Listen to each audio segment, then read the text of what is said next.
오늘은 이제 사순절 기간의 마지막 주간입니다.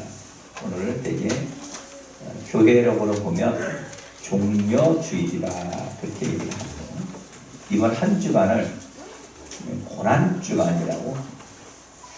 그래서 이 고난주간이라서 특별히 이제 이 고난주간 한 주간을 좀 우리 새벽기도 하자. 그래서 지난주에 새벽기도를 하지 않고 이번 주에 새벽기도 하려고 생각을 하고 있습니다. 되게 이 고난주간에는 예수님께서 고난당한 것을 우리가 생각해보는 시간을 갖습니다. 예수님께서 십자가에 달려 돌아가실 때의 그 고통이라는 것은 이루 말을 할 수가 없습니다. 독일의 의사였던 리히터라는 사람은 십자가에 당하는 고통이 의학적으로 또 아니면 육체적으로 얼마나 고통스러운가를 6가지로 표현을 했습니다. 그 첫 번째가 뭐냐면, 십자가에 못 박힌 신체의 부자로운 자세는 몸을 조금만 움직여도 고통스럽다. 그렇게 몸을 조금만 움직여도 아마 고통스러울 거다. 왜냐하면 체중이 세계 못에 달려있기 때문에 몸이 자연적으로 부자연스럽게 되고, 그 다음에 체중에 의해서 점점 좀 내려갈 수 있는 그런 환경이기 때문에 고통스럽다. 그 다음에 심장으로부터 멀리 떨어져 있는 심경이라든 힘줄이라든 핏줄이 이 못을 뚫고 들어간 그 아픔, 고통이 그 자리에는 굉장히 클 거다. 많은 학자들은 그렇게 얘기를 합니다. 그래서 손바닥에 못을 박은 것이 아니라, 손바닥에 못을 박으면 사람이 쳐져서 손가락이 찢어져 버리니까 팔목에다가 했을 것이다. 그래야 이 팔목에 있는 뼈 때문에 사람이 떨어지지 않게 될 거다. 그렇게 이야기를 합니다. 또 십자가의 아픔은 어디에 있느냐면 출혈에 있는 거죠. 피가 계속 흐르면 그 흐르는 데서 그냥 끝나는 것이 아니라 그 흐르는 자리에서부터 썩기 시작합니다. 부패하게 됩니다. 시시각각으로 햇빛에 쬐이면서 피가 나오면서 그게 썩어 들어가요. 아마 예루살렘 근처에는 쇠파리가 있는지 모르겠는데, 쇠파리가 있게 되면 금방 쇠파리가 알을 까고 그것들이 부활을 하면서 피는 피대로 옮겨서 고통스러울 거라고 생각이 됩니다. 네 번째는 피는 다 나오지 못하지만 정맥과 동맥에 피를 흡수하지 못하기 때문에 다 이런 것들이 뇌 혈관을 막을 수 있다. 그래서 뇌로부터 오는 고통, 그것이 때로는 불안감으로 나타나기도 하고, 또 긴장감으로 나타나기도 하고, 또 내적 흥분으로 나타나기도 하고, 이런 뇌에 영향을 주어서 뇌로부터 오는 고통이 심할 거다. 그렇게 얘기합니다. 다섯 번째는 뭐냐 하면, 육체적인 고통이 점차 심해서 영혼의 갈등과 범민도 심해질 거다. 그렇게 얘기합니다. 그 다음에 그것보다도 더 중요한 것은 목마름의 고통이 됩니다. 이스라엘 나라는 나라가 더운 나라이기 때문에 낮이 되면 온도가 30도, 40도까지 올라갑니까? 얼마나 목마르겠어요. 누가 물 한 번 주는 것도 아니고. 목마름의 고통. 그 외에도 뭐 가시관의 고통이라든가 채찍 맞아서 있는 고통이라든가 이런 고통들이 있죠. 그것은 우리가 육체적인 고통, 마음의 고통, 영적인 고통, 이런 것들이 다 있으라고 생각이 됩니다. 이런 고통에 대해서 오늘은 제가 구체적으로 몇 가지만 소개를 하고자 합니다.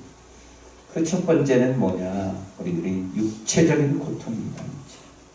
오늘 본문에 이렇게 말합니다. 그는 실로 우리의 질고를 지고 우리의 슬픔을 당하였고 우리가 생각하기를 그는 징벌을 받아 하나님께 고난을 당한다 하였노라. 그가 찔림은 우리의 허물 때문이요 그가 상함은 우리의 죄악 때문이라. 그 징계를 받음으로 우리가 평안을 누리고 그가 지적으로 맞음으로 우리가 나음을 입었도다. 우리는 나 양 같아서 그를 행하여 제 길을 왔거늘 여호와께서는 우리 모든 죄악을 그에게 담당시키셨도다. 이 말씀에 보면 예수님께서는 우리의 질고, 우리의 슬픔, 우리의 허물, 우리의 죄악, 우리의 나음 때문에 고난을 당하셨다. 그렇게. 그 고난 중에서 가장 큰 고난이 육체의 고난이죠. 육체. 오늘 성경이 말하는 것처럼 3절에 보면 간고를 많이 겪었으며 질고를 아는 자라 이렇게 표현합니다. 근데 성경의 표준 세 번역에 보면 그 번역을 조금 다르게 합니다. 이렇게 번역을 했어요. 고통을 많이 겪었다. 그는 언제나 병을 앓고 있었다. 병을 아는 것이 아니라, 다른 사람을 들어서 아는 것이 아니라 늘 병을 앓고 있어서 체험적인 병을 가지고 있었다. 그런 얘기예요. 체험적. 그래서 예수님께서 늘 병을 가지고 살았다. 성경은 그렇게 말합니다. 그리고 성경에 보면 질고를 진다고 했는데 병을 대신 알아주었으며, 대신 알아줍니다. 대신 아파줍니다. 여러분, 세상에 어떤 것도 병을 대신해서 아파줄 수는 없습니다. 자식이 아무리 아파도 엄마가 대신 그 병을 아파줄 수가 없어요. 남편이 아무리 아파도 아내가 그 남편의 병을 알아줄 수가 없습니다. 아내가 많이 아파도 남편이 그 병을 대신 알아줄 수가 없어요. 병이라는 것은 각자 사람들에게 있는 것인데, 성경에 보면 하나님께서는 예수 그리스도를 통하여서 이 땅에 있는 저와 여러분들의 모든 병을 대신 알아줬다고 성경 우리들에게 가르쳐주고 있습니다. 그렇기 때문에 성경 오늘 본문에도 말하는 5절처럼 그가 채찍으로 맞음으로 우리는 나음을 입었도다. 할렐루야. 그 말은 대단히 중요한 것입니다. 대신 알아줬기 때문에 이제는 예수께서 채찍으로 맞음으로 내가 대신 알아줬어. 내가 네 병을 내가 짊어졌어. 그러니 너는 나음을 얻을 거야 라고 얘기해요. 우리도 혹여라도 질병을 가지고 있다고 하면 내 병은 예수님께서 대신 짊어지시고 알아주시고 대신 병 걸려서 힘들게 하셨고 나는 그 안에서 해방됐다.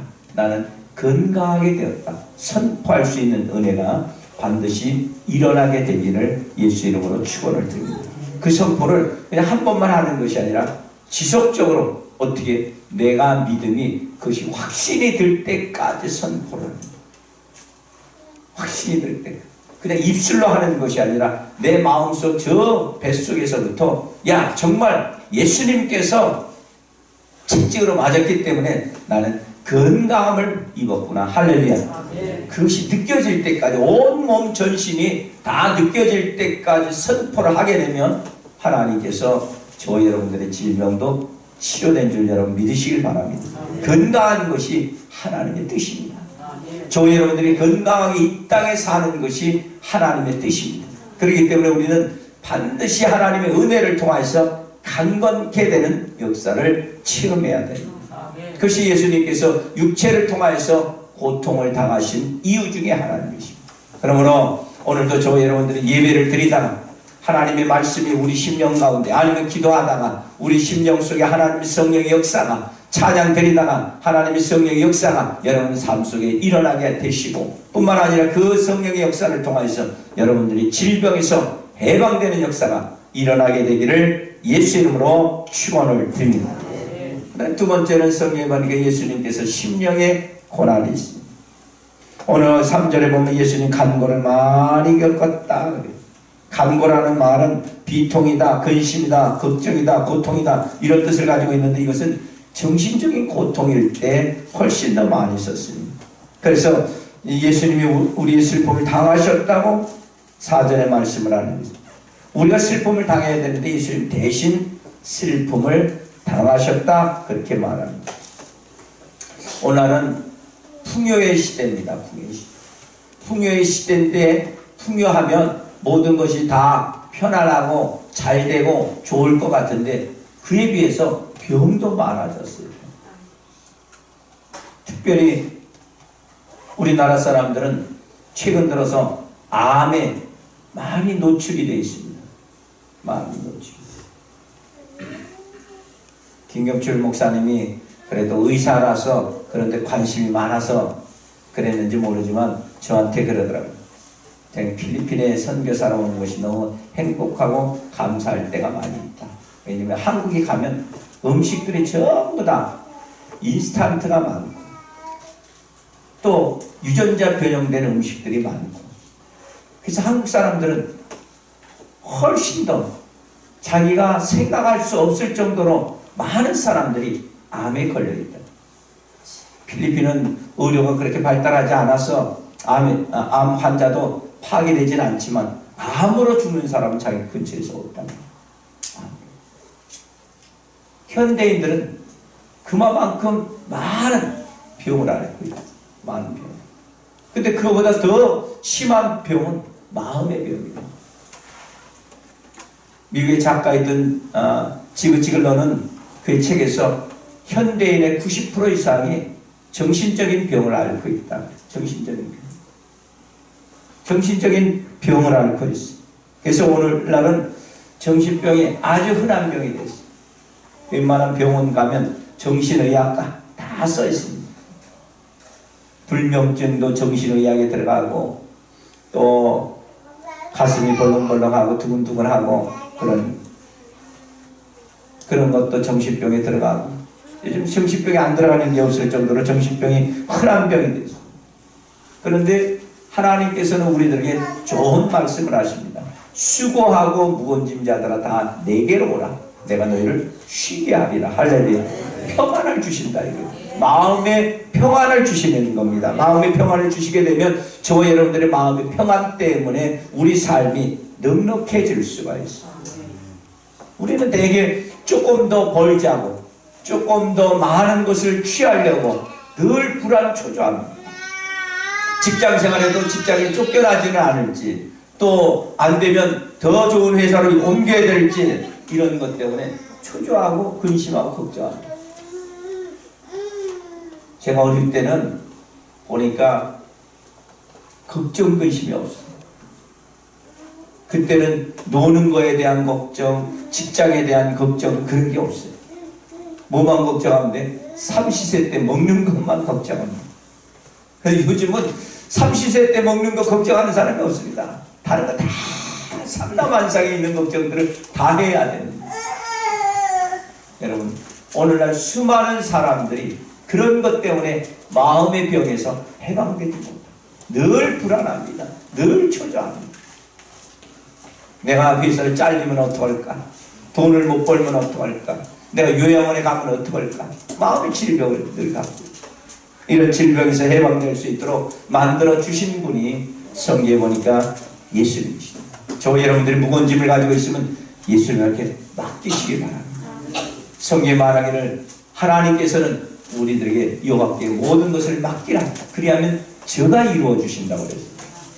저 여러분들이 주님 앞에 맡겨서 우리 마음의 고통을 우리의 고난을 해방되는 역사가 일어나게 되기를 바랍니다. 세 번째는 예수님께서 버려지는 영적인 고난입니다. 예수님은 하나님이십니다. 그래서 우리가 성부의 하나님, 성자의 하나님, 성령의 하나님. 성자의 하나님께서는 이 땅에 육신을 입고 인간과 하나님, 영으로 되어 있는 보이지 않는 하나님에 대한 중보자 역할을 하시려고 이 땅에 보내주셨습니다. 그렇기 때문에 하나님이시죠. 근데 그 하나님께서 성경에 보면 정작 보내신 하나님 아버지께서 버리심을 당하는 것에 대한 고통이 있었습니다. 성경 우리들에게 마가복음 15장 33절 이하에 이렇게 말합니다. 십자가상에서 제6시가 되매 온 땅의 어둠에 제9시까지 계속되던 제9시에 예수께서 크게 소리질러 가로되 엘리 엘리 라마 사박다니 하시니 이는 번역하면 나의 하나님 나의 하나님 어찌하여 나를 버리셨나이까 하는 뜻이다.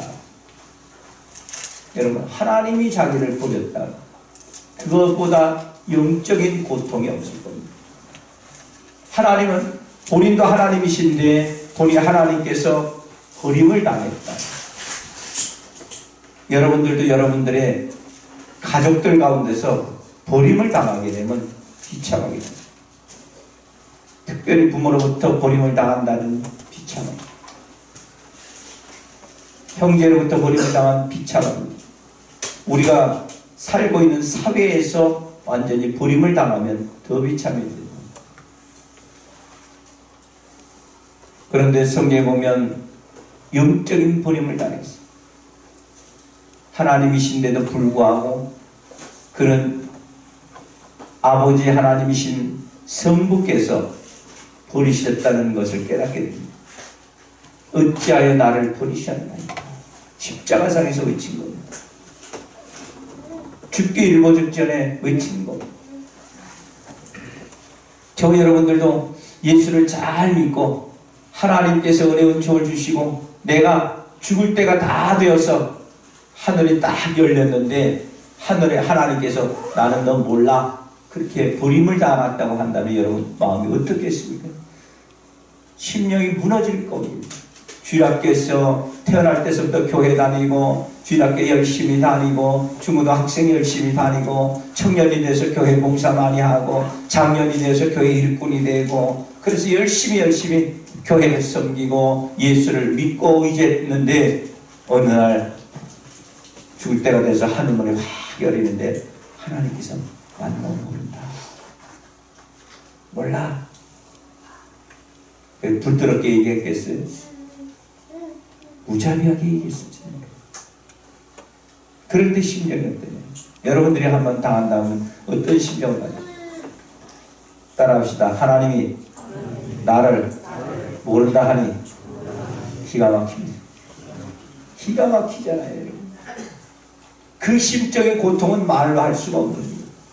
평생을 예수 믿고 평생을 하나님을 섬기고 평생 교회를 섬기고 평생 예수가 나의 삶의 주인이라고 고백했던 그런 성도가 하나님 앞에 설 때 나 너 모른다. 그것처럼 영적인 고통이 없습니다. 오늘 성경은 하나님께서 친히 이 땅에 육신이 되어서 오신 것입니다. 그리고 그분은 얼마든지 하나님의 능력을 발휘할 수 있는 그런 분이십니다.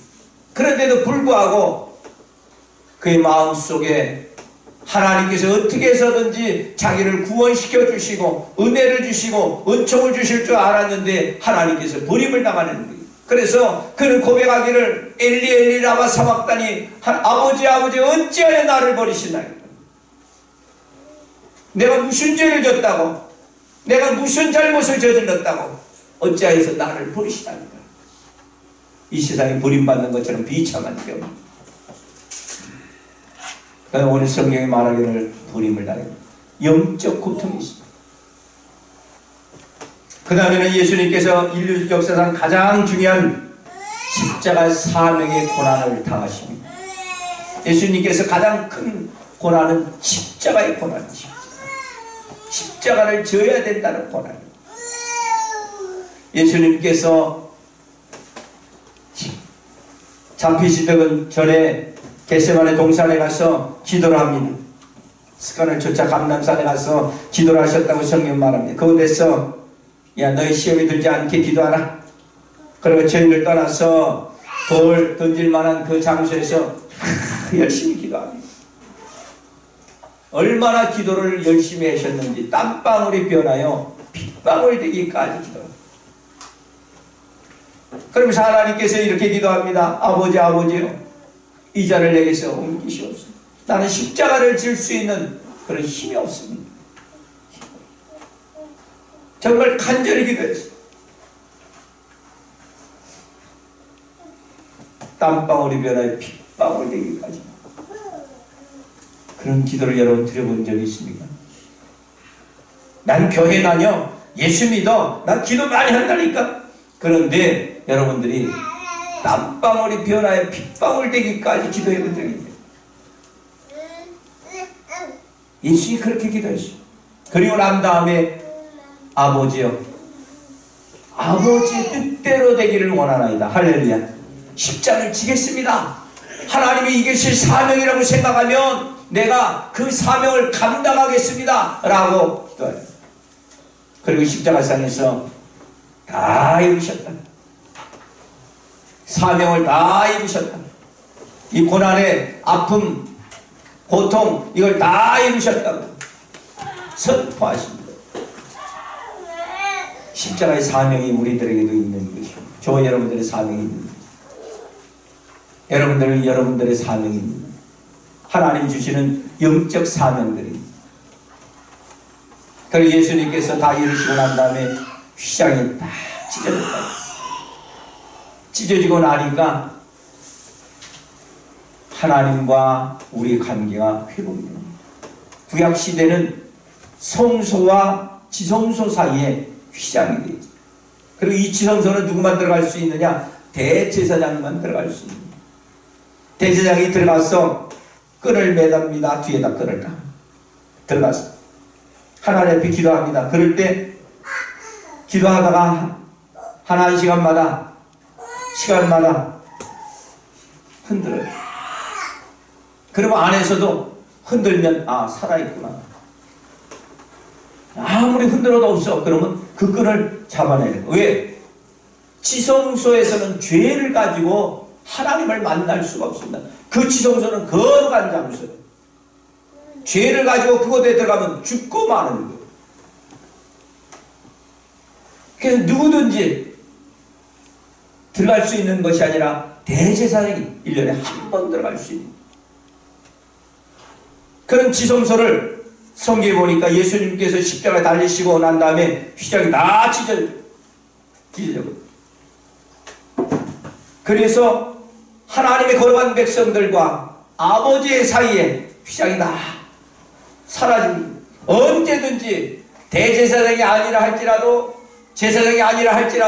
우리들은 하나님 앞에 나아갈 수 있는 놀라운 은혜를 체험하게 됩니다. 그래서 저와 여러분들이 이렇게 와서 하나님 앞에 예배드릴 수 있는 은혜가 반드시 있는 것을 기억하게 되기를 예수 이름으로 축원을 드립니다. 하나님 앞에 보좌 앞에 나갈 수 있는 길을 하나님께서 열어주시는 거예요. 십자가의 사건을 통해서. 그래서 저와 여러분들은 언제든지 예배당에 와서 가정에서 길을 걷다가 하나님 앞에 기도하면 하나님께서 그 기도를 들으시는 거예요. 할렐루야. 그리고 십자가의 사건을 통해서 저와 여러분들의 모든 죄를 용서하십니다. 성경 우리들에게 말합니다. 세상의 죄를 지고 가는 하나님의 어린 양이라 세례요한은 선포를 했습니다. 세상의 죄를 지고 가는 하나님의 어린 양이에요. 구약시대에 이스라엘 백성들이 애국에 있을 때 하나님 이 나라 이 백성들을 하나님의 나라에 옮겨주십시오. 그래서 옮길 수 있도록 만들어 주십시오. 그런데도 불구하고 바로 왕이 딱 잡고 놓치려. 첫 번째 재앙, 두 번째 재앙, 10가지 재앙이 되는데 10가지 재앙 중에 10번째 재앙이 뭐냐? 장자가 죽는 거죠. 집안에 장자가 죽습니다. 그래서 이스라엘 백성들은 야 너희들은 장자가 안 죽게 하기 위해서 어린 양을 잡아서 피를 갖다가 문지방에다 다 발라라. 문설주에다 발라라. 바르면 죽음의 사실이 넘어갈 수 있다. 그래서 유월절이라는 말을 했어요. 그때 어린 양을 잡아서 피로 드리는 겁니다. 근데 세례요한이 예수님을 향해서 말하기를 세상의 죄를 지고 가는 하나님의 어린 양이라 그렇게 선포를 했어요. 예수님 어린 양이 되어서 잡혀서 피를 흘려서 누구에게 발라줘야 되느냐? 이스라엘을 선택한 백성들의 문지방마다 발라줘야 돼요. 오늘날은 예수 그리스도의 피가 저와 여러분들의 삶 속에 발라져야 됩니다. 우리 집안에 발라져야 되시고 여러분 직장생활에 발라져야 우리들이 어둠의 권세가 죽음의 권세가 우리를 탐하지 못하게 됩니다. 그래서 예수님의 십자가의 사건은 우리를 대속해 주신 사건, 은혜를 주신 사건이 구속의 사건입니다. 우리 죄를 용서하실 뿐만 아니라 우리가 하나님 앞에 나갈 수 있는 길을 열어주는 것이 십자가입니다. 이 십자가의 고통이 없다면 우리는 아직도 양을 잡아야 될지도 모르고, 아직도 소를 잡아야 될지도 모르고, 아직도 비둘기를 잡아야 될지도 모르고, 그런데도 불구하고 성경에 말하기를 예수님께서 단번에 제사를 드려주심으로 말미암아 하나님 앞에 나갈 수 있는 보좌의 길을 열어주신 것을 여러분 기억하게 되기를 예수 이름으로 축원을 드립니다. 그것이 예수님께서 당하신 고난입니다. 근데 성경에 말하기를 이런 예수님의 고난을, 남은 고난이 조금 있는데 그 고난은 교회에다 맡기셨다고요. 교회에다 맡깁니다. 골로새서 1장 24절 이하에 그렇게 말씀합니다. 24절에 보니까 그리스도의 남은 고난을 그의 몸된 교회를 위하여 내 육체에 채우노라 그렇게 했어요. 이제 교회는 예수님의 고난을 감당해야 됩니다. 왜냐하면 교회는 그리스도의 몸이기 때문에 우리는 교회에서 그 육체의 고난을 감당하는, 때로 예수를 믿는 것이, 교회를 나오는 것이 남편과 이웃 친척들에게 핍박이 될 때도 있고, 또 손가락질 당할 때도 있고, 멸시를 당할 때도 있습니다. 근데 예수님께서 멸시를 당하는 것처럼 우리도 때때로 그런 고난을 짊어지게 됩니다. 짊어지게 됩니다. 그래서 교회의 고난, 교회 다니면서 얻어지는 것, 교회에서 헌신하는 것, 교회를 위해서 수고하는 것, 이것이 고난이 된다고 한다면 그것을 고난을 채워드려야 됩니다. 또한 골로새서 1장에 말하기를 직분을 위한 고난이 있습니다. 바울은 자신을 교회 일꾼이라고 말합니다. 그런 교회를 세우는 직분을 받았습니다. 그리고 그 직분을 통해서 남은 고난을 자신의 몸이 감당할 것을 알고 깨닫는 것입니다. 교회는 직분의 고난이 있습니다. 목사는 목사의 직분의 고난이 있습니다. 장로는 장로의 직분의 고난이 있습니다. 권사는 권사의 직분의 고난이 있습니다. 집사는 집사의 직분의 고난이 있습니다. 청년은 청년, 아동은 아동, 학생은 학생들의 고난들이 다 있습니다. 직분에 맞도록 그런 고난을 주시는 거예요. 그 고난을 감당할 수 있는 담대함이 우리 마음속에 있어야 됩니다. 그렇다면 그 고난은 아무것도 아닙니다. 그 고난 때문에 어떤 사람은 낙심하고 절망하고 좌절하고 교회를 떠나고 교회를 흉보고 가정에 가서 목사를 흉보고, 그렇다고 하면 불행한 사람, 가장 불행한 사람, 하나님이 용서할 수 없는 사람. 우리는 직분으로 맡은 사람들은 직분에 걸맞는 십자가를 질 줄 아는 사람입니다. 그래야 하나님께서 은혜 은총을 주시는 것이. 여러분, 하나님께서 직분을 주실 때 여러분들은 그 직분을 교회를 세우라고 주십니다. 그냥 폼으로, 아니면 그냥 오래 다니니까, 아니 연봉 많이 하니까 그래서 직분을 주는 것이 아니라, 그런 직분을 받게 되면 교회에 조금이라도 헌신하라, 조금이라도 봉사하라, 조금이라도 예수 그리스도의 남은 육체의 고난을 감당하라, 그런 의미를 드립니다. 그래서 장로님이나 권사님들은 그런 남은 고난을 생각하고 몸된 교회에 충성된 일꾼이 되어야 합니다. 일꾼이. 그 다음에 세 번째로는 우리들이 하나님의 말씀을 이루는 고난을 감당해야 됩니다. 하나님 말씀을 이루는. 여러분, 하나님 말씀을 이루기 위해서는 힘든 고난이에요. 왜냐하면 말씀대로 산다는 것이 쉽지가 않아요. 또 말씀대로 산다고 하면 사람들이 우리를 멸시합니다. 또 내 주장을, 내가 생각하는 것을 말씀대로 살기 때문에 내려놔야 돼요. 내려놓지 않으면 말씀대로 살기 어려워요. 내 주장을 다 피면 말씀대로 살 수가 없습니다. 말씀대로 살려면 무언가 희생이 따르는 거예요. 무언가 손해를 보는 겁니다. 이 땅에서 우리가 손해를 보지만 하나님께서는 이 땅에서 손해본 것 이상으로 하늘나라의 상급으로 쌓아진다는 사실을 반드시 기억하게 되기를 바랍니다. 할렐루야. 이 땅에서 말씀대로 살면 손해를 많이 봅니다. 어떤 직업은 주일날 가지 않으면 안 되는 직업을 갖고 있어요. 주일날 가게문을 열지 않으면 안 되는 그런 사업장도 있어요. 근데 그걸 손해를 안 보겠다고. 그러면 하나님이 여러분 삶 속에 역사해 줄 수가 없어요. 하나님은 우리와 성경을 통해서 거래하기를 원하죠.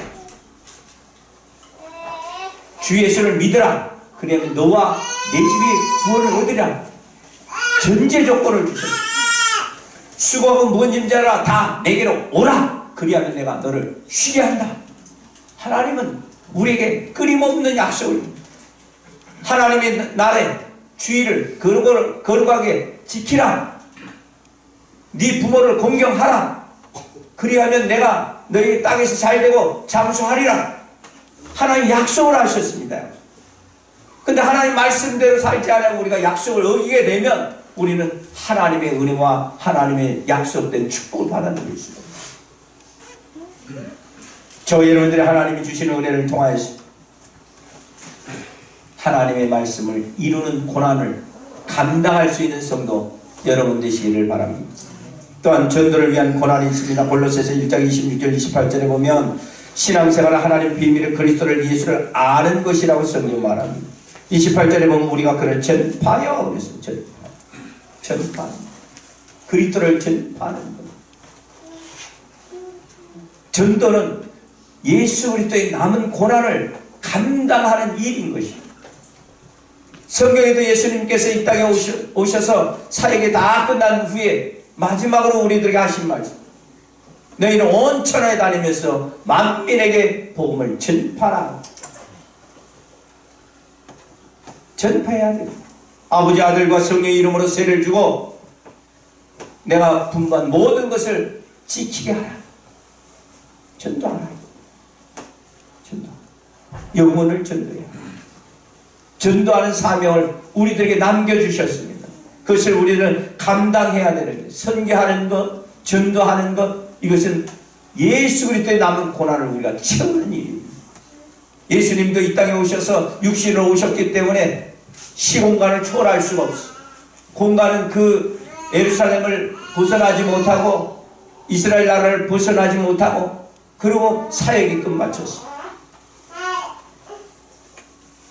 예수님의 시공간을 초월할 수 있는 그러신 분인데도 불구하고 육체를 가지고 왔기 때문에, 그리고 그 육체에 남은 것을 우리에게 감당하도록 바울 입술을 통해서 우리들에게 말씀하시고, 저 여러분들에게서 많은 사람들의 전파하고 전도하고 그들의 영혼들을 우리가 데려옵니다. 여러분, 전파하는 사람이 없으면 누가 듣겠습니까?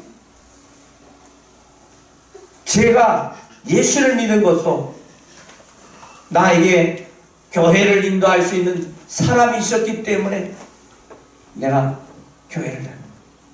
우리 아버지 우리 어머니가 교회를 다니고 예수를 믿는 사람이 아닌데도 불구하고 저는 친구의 손에 이끌렸어. 아는 누나의 손에 이끌렸어. 아는 형의 손에 이끌렸어. 교회 가기 싫은데도 자꾸만 몇 번씩 하다 보니까 믿음이라는 것이 들어가게 되고, 아, 예수를 떠나서는 살면 안 되겠구나, 그런 확신과 믿음이 생기게 됩니다.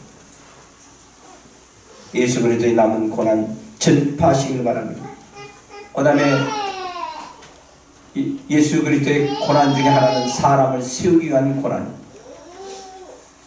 예수님께서는 이 땅에 12 제자를 선택하셨어요. 사람을 세우기 위해서 사역을 하시죠. 그리고 십자가에 달리시고 난 다음에 예수님께서 사람을 세우시기 위해서 성령을 보내주셨어요. 그래서 성령이 충만하게 되면 사람이 바뀌어지게 됩니다. 무슨 사람으로? 하나님의 사람. 하나님의 일꾼의 사람으로 바뀌어집니다. 할렐루야. 성령이 충만하면 자신도 모르게 하나님의 일을 하고 싶어요. 교회 일을 하고 싶어요. 영으로 충만케 되면 교회 들어오면서 내가 고칠 수 있는 것이 눈에 띄게 돼요. 내가 헌신할 수 있는 일이 눈에 띄기 시작합니다. 내가 나 이웃들을 도와줘야 될 것이 눈에 띄기 시작합니다. 그것이 성령이 충만한 사람들의 특징 중에 하나예요. 그래서 그런 사람을 세우게 되면 그런 사람들이 일꾼이 되고, 그런 사람이 하나님의 말씀을 선포하는 사람이 되고, 그런 사람이 교회를 이끄는 사람들이 되게 되는 것입니다. 성경 우리들에게 예수 그리스도께서는 자신이 가실 때 12명의 제자를 만드십니다. 그 중에 한 가룟 유다는 실패한 사람이었겠지만 마띠아라는 사람을 얻어서 12명의 제자를 얻게 되십니다. 사람을 세웁니다. 교회는 사람을 세우는 것입니다. 할렐루야. 사람을 죽이고 잘못했다고 지적질하고 그러려고 하는 것이 아니라, 우리 성도들에게 예수 그리스도를 통하여서 용기 백배한 삶을 살고, 희망의 삶을 살고, 미래 비전의 삶을 살고, 그렇게 살라고 하나님께서 저와 여러분들을 세우시는 거예요. 그래서 우리를 통하여서 우리 몸된 교회에 자라는 아이들이, 청소년들이 나라의 지도자로 세울 수 있도록 우리가 밑거름이 되어주는 거예요. 그런데 여러분들이 신앙생활도 엉터리로 하고 믿음의 생활도 엉터리로 하고 적당히 하고 그렇게 되면, 그 아이들은, 그 청소년들은, 그 주일학교 아동들은 그것을 보고 영으로 충만케 성장하지 못해요. 그래서 교회를 다녔다 말았다, 이 교회 다녔다 저 교회 다녔다. 신앙은 성장하지 못합니다. 그리고 더불어서 사람도 성장합니다. 우리 옛말에 그런 말이 있습니다. 야, 사람이 한 우물을 파야지. 그래 뭐가 되는 말입니다. 사람을 세우는 일을 우리가 감당해요. 디베라 교회의 출신들이, 여기에 거쳐갔던 학생회 청년들, 이런 사람들, 주일학교 아동부에서부터 자랐던 청년들이 지금 어디 가서 무엇을 합니까? 그 중에는 나라의 지도자가 되었다는 이야기가 나와요. 여러분, 우리가 그런 사람을 키우기 위해서 교회 먼저 보내십니다. 그리고 먼저 보내신 저와 여러분들은 그것이 훈련이 되어서 사람을 키우는 역사가 일어나게 되기를 예수 이름으로 축원을 드립니다. 그러기 위해서 말도 조심을 해야 되고 행동도 조심해야 됩니다. 적어도 교회 안에 와서는 세상에 생각하는 그런 말투로 말하는 것이 아니라 뭔가 영적인 말을 해야 되겠습니다. 뭔가 상대방을 감동시키는 말을 해야 됩니다. 그런 생각으로 바꿔줘야 됩니다. 성경 우리들에게 이렇게 말합니다. 누구든지 나를 믿는 이 소자 중에 하나를 실족케 하면 차라리 연자 맷돌을 그 목에 달리오는 깊은 바다에 빠뜨리는 것보다 낫다. 목에다가 연자 맷돌을 해가지고 바다에 던지는 것, 그것이 훨씬 낫다. 어떤 사람보다? 예수 믿는 사람을 실족케 하는 사람보다. 우리는 예수를 믿는 사람을 오히려 실족케 하면 안 됩니다. 말을 함부로 하면 안 됩니다. 교회 와서 아무렇게나 반말 찍찍하면 안 됩니다. 여러분들이 어디서 봤다고? 교회 같이 몇 년 있었다고? 저와 여러분들은 예수 때문에 만난 사람. 여러분들끼리도 예수 때문에 만난 사람이 훨씬 많습니다. 그렇다면 예수 안에서 상대방에게 경어를 쓸 줄 알아요. 경어를. 중요한 겁니다. 나보다 좀 못하고 나보다 덜 배울 수도 있습니다. 나는 직장이 좋은 데고 상대방은 직장이 나쁜데 별 볼일 없는 데일 수도 있습니다. 나는 돈을 많이 벌고 상대방은 돈을 적게 벌는 사람이 있을 수도 있습니다. 그런다고 여러분 깔고 있는 식으로 얘기하거나 그렇게 되면 안 됩니다. 하나님이 가만 두지 않을 거라고. 상대방을 나보다 낮게 여기는 마음, 사람을 그래서 세우는 겁니다. 당신이야말로 지역사회에 으뜸되는 사람, 당신이야말로 동네에서 부녀회장 하시면 딱 맞을 것 같아요. 당신은 동네에서 그래도 이장하면 딱 잘 지도할 것 같아요. 당신은 자녀를 키우는 거 보니까 그 자녀는 위대한 자녀가 될 것 같아요. 할렐루야. 그렇게 얘기를 해요. 애가 그게 뭐예요? 그런 순간 우리가 영적인 경어를 사용할 수 있어요. 그래서 사람을 세우는 데 쓰임을 받아요. 사람을 세우는 데 쓰임을 받아요. 상대방을 내가 세워주면 하나님이 나를 세워주는 거예요. 그 사람이 나를 세우는 게 아니라 하나님이 나를 세워주시죠. 왜? 예수님께서 12제자를 선택하셔서 그 사람 되니까 하나님께서 베드로를 높이신 거예요. 요한을 높이시는 거예요. 하나님의 위대한 일꾼이었던 빌립을 높이시는 거예요. 하나님 높이시는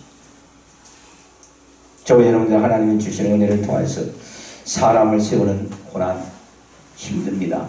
말도 조심해야 되고 행동도 조심해야 되고 그러나 그 고난을 감당하게 되면 하나님께서 저와 여러분들의 자녀 가운데 위대한 일꾼, 우리 교회 성도들 가운데 위대한 일꾼이 있어지게 되기를 예수 이름으로 축원을 드립니다. 마지막으로 성령의 역사에 순종하는 고난이 있습니다.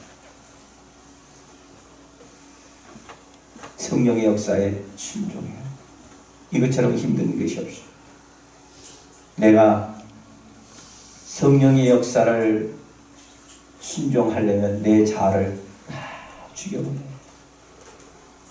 내 생각, 내 경험, 내가 가지고 있는 지식, 내가 알고 있는 모든 상황을 죽여야 성령의 역사를 우리가 순종할 수가 있습니다.